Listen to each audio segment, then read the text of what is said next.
When Ryan and I got married, I thought our life would follow a familiar script. Honeymoon, new house, maybe a baby within a year or two. We both wanted to be parents so badly that it almost felt like a shared heartbeat. Two people dreaming the same dream. But dreams have a cruel way of becoming tests you never signed up for. The first year, we tried naturally. I tracked ovulation, cut caffeine, downloaded every fertility app. Ryan would smile and say, "Let's not stress about it, Em. It'll happen when it's meant to." But when month after month passed with the same single pink line, I began to feel like something was wrong with me.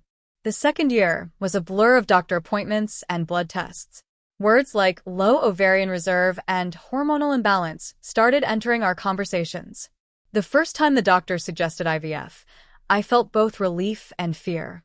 Relief that there was still hope, fear that this hope came with needles, hormones, and hospital rooms that smelled like antiseptic and heartbreak. The first IVF cycle failed.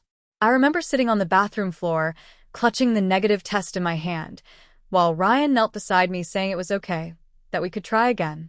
The second cycle failed too. The third nearly broke me. I felt like I was living in a cycle of hope and grief that no one outside that world could understand. My body was bruised from injections, my mind exhausted from pretending to be okay. After the third failure, I looked at Ryan across the dinner table one night and said, "I can't do this anymore. I'm tired of being a science experiment." He didn't argue. He just reached for my hand and said quietly, "Then we stop. If it's meant to be, it'll happen when it's supposed to." That sentence echoed in my head for days. If it's meant to be. I wanted to believe him, but I felt hollow inside. I stopped going to baby showers. I muted friends' posts about their pregnancies. I smiled when people told me to just relax, though inside I wanted to scream. Ryan tried to stay strong for both of us, but I could see the disappointment in his eyes too. He'd always been the type of man who fixed things, the one who could solve any problem with logic or persistence. But this was something he couldn't fix, and I think that broke him more than he ever admitted. Then one night, everything changed. It was late, maybe past midnight, when my phone rang. I jolted awake, heart pounding. It was Ryan. He said, his voice trembling slightly. I almost hit a kid. What? I sat up.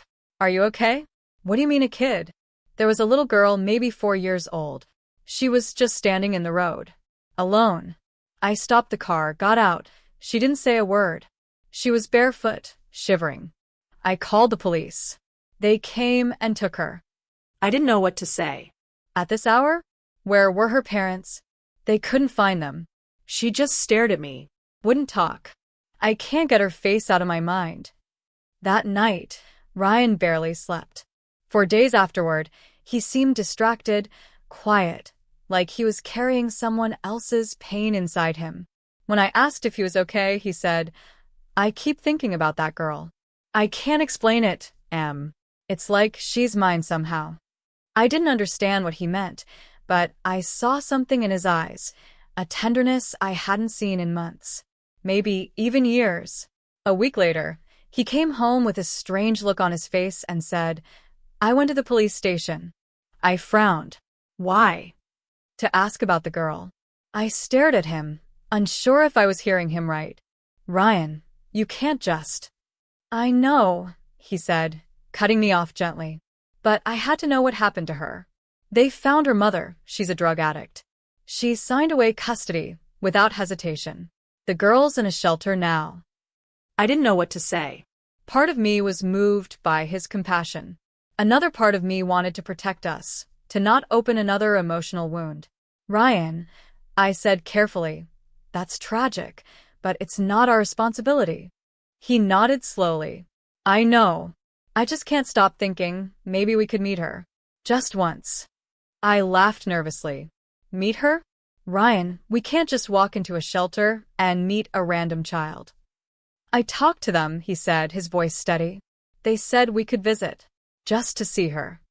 My first instinct was to refuse. After everything we'd been through, I didn't think I could handle another heartbreak. But then I saw the way he looked at me.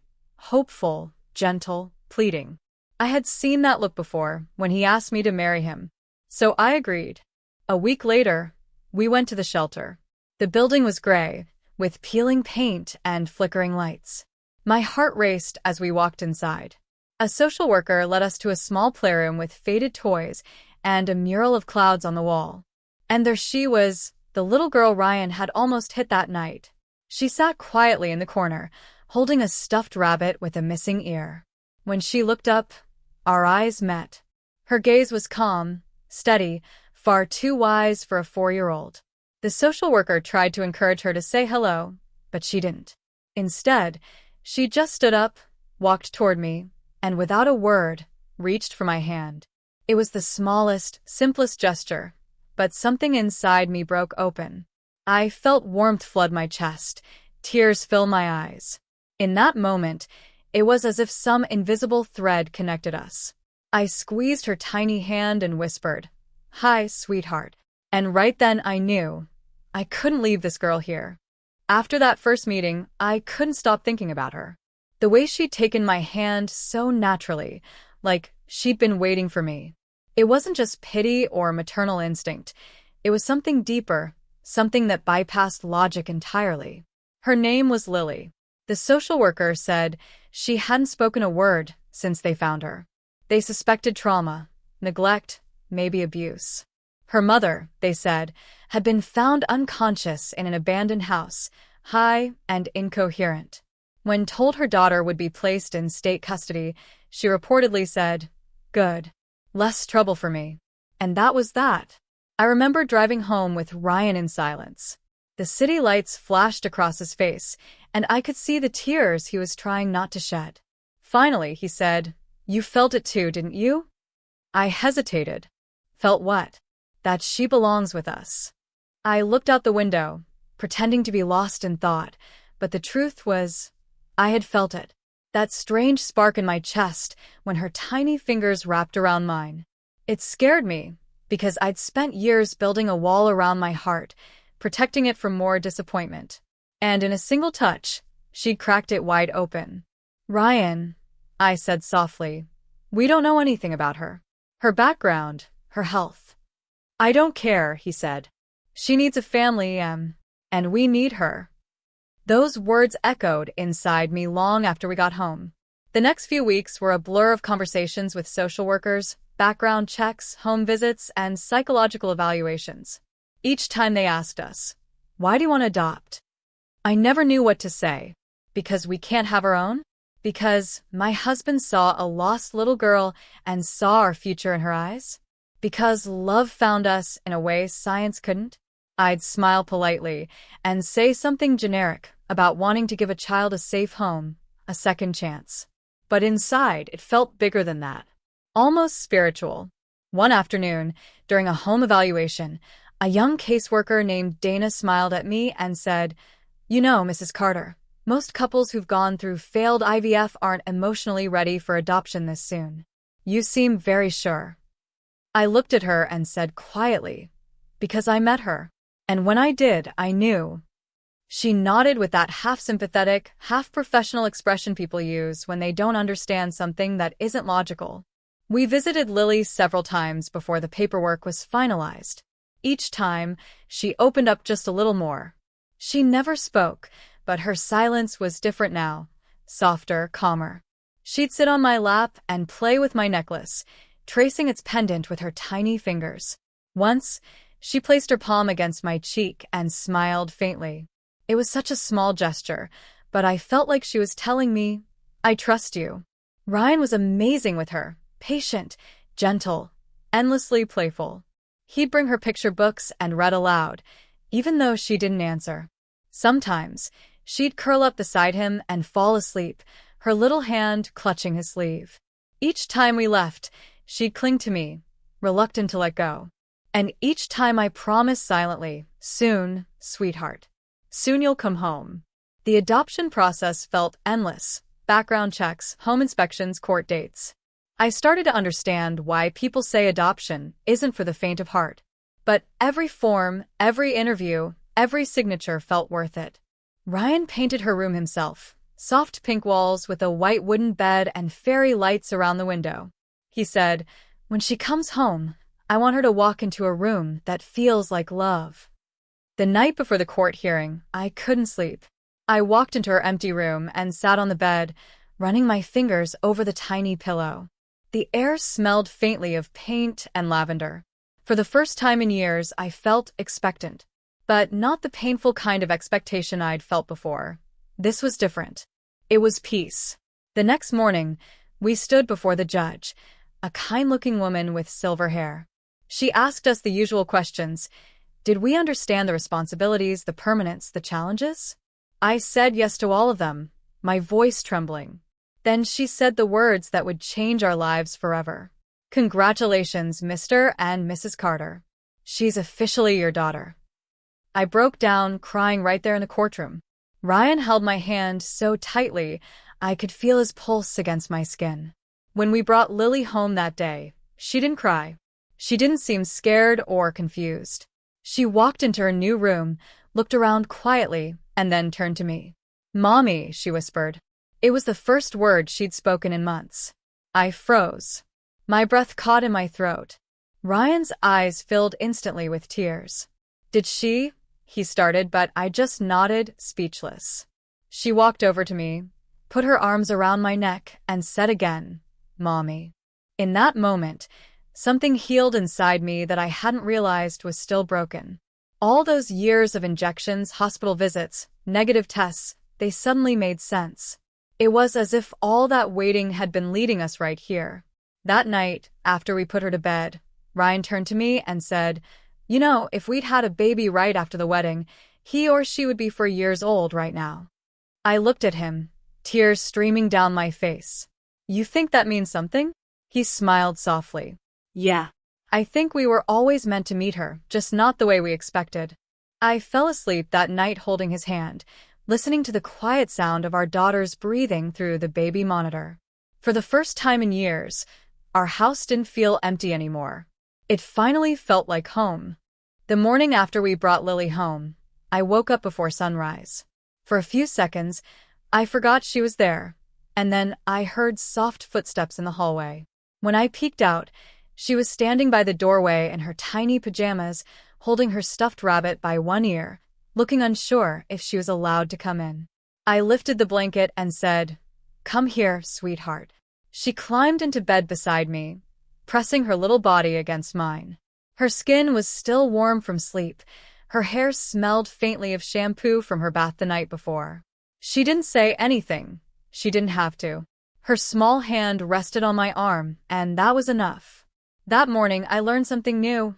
Motherhood isn't always about blood. Sometimes it's about presence, about showing up again and again until a child learns they can exhale around you. The first weeks were an adjustment for all of us. Lily still didn't speak much. Sometimes she'd just nod or shake her head. Other times, she'd retreat into silence that lasted for hours. The psychologist explained that trauma makes children shut down, that silence can be their way of feeling safe.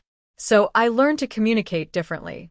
I started using drawings, songs, and little rituals.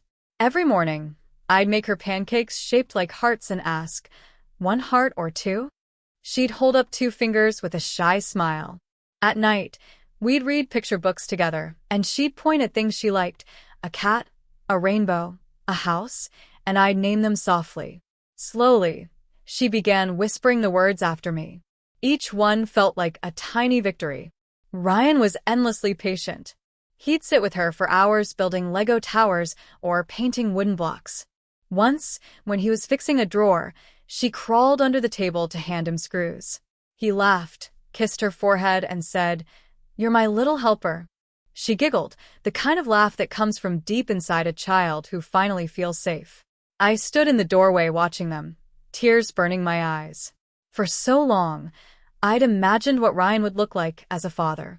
Now here he was, exactly as I'd pictured, maybe even better.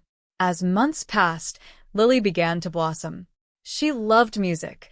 Whenever I played something soft on the radio, she'd start to sway, eyes half closed, like the melody was something she could see. She adored animals, so we adopted a golden retriever from a local shelter. She named him Sunny. The first time Sunny licked her face, she squealed with laughter, an unfiltered, innocent sound that filled the whole house. Ryan looked at me and said, "That sound right there, that's worth everything." And he was right. I started to see the world differently too. I used to measure my life in mischances and failed tests. Now, I measured it in Lily's smiles, in bedtime stories, in the way her tiny hand fit into mine. We began attending therapy together. The psychologist, Dr. Green, taught us how to build trust through consistency. "Children like Lily need to feel that nothing she does can make you go away," she said.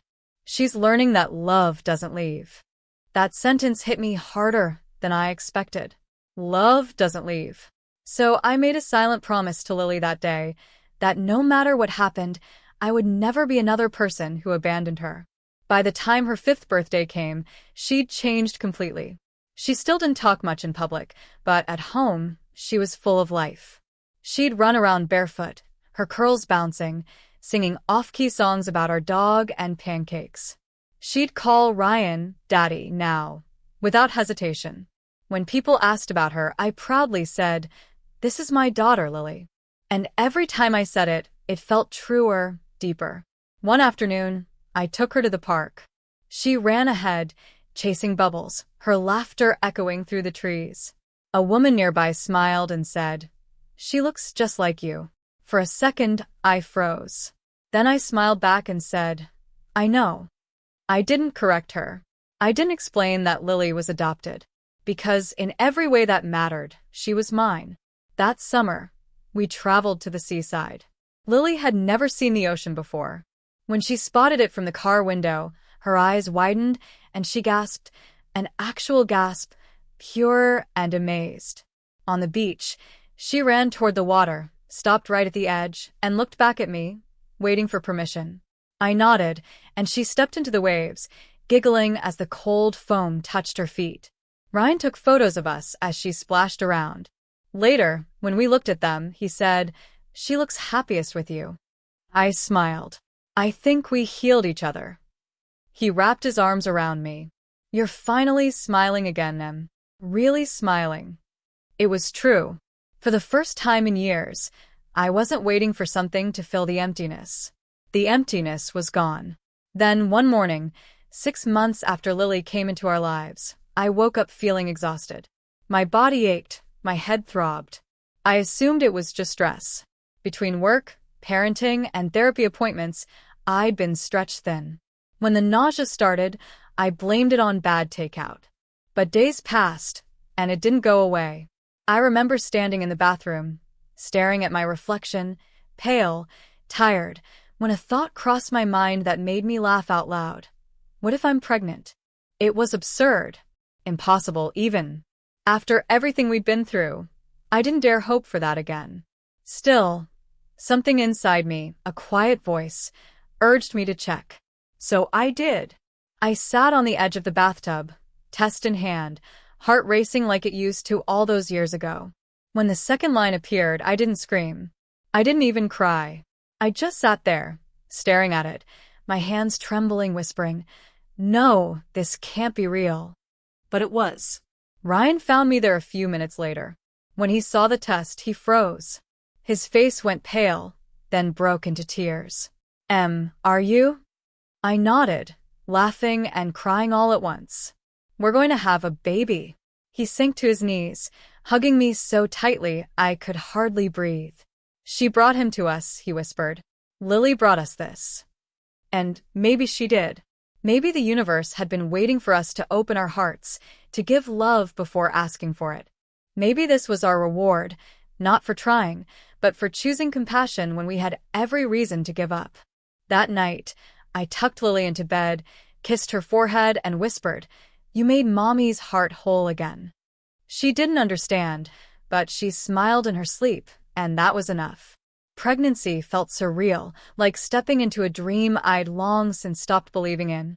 After years of empty ultrasound screens and whispered apologies from doctors, the sound of a heartbeat inside me felt like music from another world. I remember clutching Ryan's hand in the clinic when the doctor confirmed it. Her smile was gentle, knowing. "Congratulations," she said. "You're about 10 weeks along." 10 weeks. 10 weeks of carrying life inside me without even realizing it. Ryan cried right there in the office. He didn't even try to hide it. I think part of him had believed, like I did, that this would never happen, that we'd already used up all our miracles. But maybe we were wrong. The months that followed were quiet and filled with small joys. Lily would rest her head on my belly and whisper secrets to her unborn sibling. She'd sing her own little made-up lullabies, soft, tuneless hums that made my heart ache in the best way. Sometimes, she'd look up at me seriously and ask, "Is the baby warm in there?"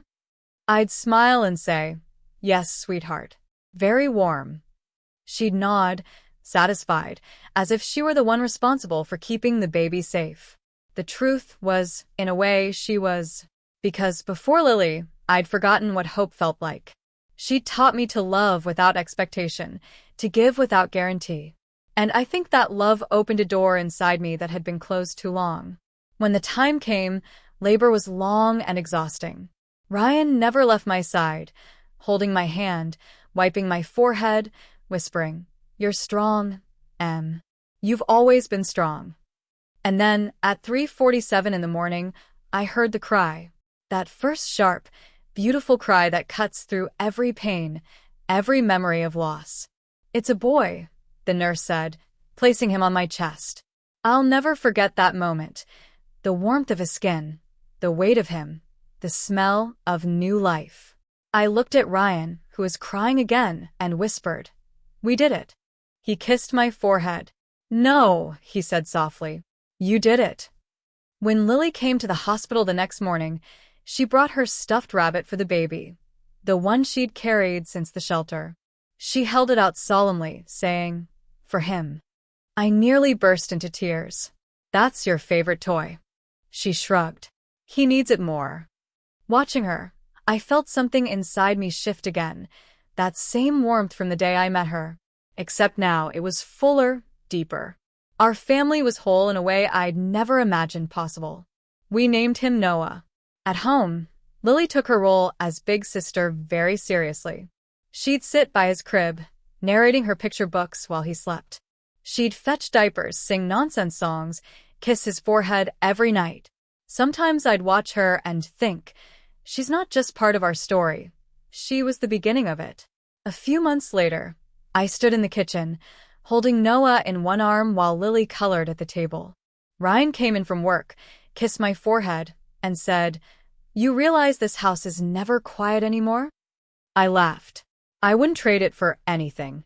He smiled and looked around. "Remember when we thought silence was peaceful?" "Yeah," I said, rocking Noah gently. Turns out silence was just loneliness in disguise. He wrapped his arms around me, resting his chin on my shoulder. "Do you ever think about how it all started? That night on the road?" I nodded. "All the time." He exhaled. "It's crazy, isn't it? How one moment, one decision, can change everything." I looked at Lily, who was now humming softly as she drew a family portrait. There were 4 stick figures, Mommy, Daddy, Lily, and baby Noah, all holding hands under a bright yellow sun. She added a 5th figure in the corner, a small golden blob with a tail. "Who's that?"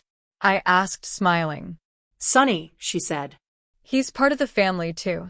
Ryan chuckled. "Of course he is." That night, after everyone was asleep, I sat alone for a while in the nursery. The soft glow of the nightlight cast gentle shadows on the walls. Noah stirred in his crib, making those tiny sighing sounds babies make when they dream. I reached out and brushed a lock of hair from his forehead. Then I looked over at the stuffed rabbit beside him, Lily's gift, its fur worn and one ear missing. I thought about how far we'd come. Once, I had defined motherhood by biology, by what my body could or couldn't do. But now I knew better. Motherhood was sleepless nights and small hands reaching for yours in the dark. It was learning someone's silence, understanding their fears, and choosing love over and over again, even when it hurts. It was Lily's laugh. It was Noah's cry. It was Ryan's hand in mine through every storm. It was everything. Sometimes people ask me if it feels different, raising a child who isn't mine. I smile and tell them the truth. She's mine. She just found me a little differently. Because love doesn't come from blood. It comes from the moments you choose someone again and again, until they know they'll never be left behind. Lily found us when we needed her most. And through her, life found us again. I often think back to that night. The rain, the headlights, the tiny figure standing alone in the dark. If Ryan had driven a little faster, if he'd looked away for even a second, our entire world would be different. But he didn't. He stopped. And in stopping, he saved 3 lives. Hers, mine, and the one we hadn't even met yet. On Lily's 6th birthday, she made a wish before blowing out the candles. When I asked what it was, she smiled shyly and said, "I wished for everyone to have a family like ours." I hugged her tightly, whispering, "That's a beautiful wish." And as I held her, my daughter, my miracle, my beginning, I silently made a wish of my own. That she'd always know she wasn't rescued. She was the one who rescued us.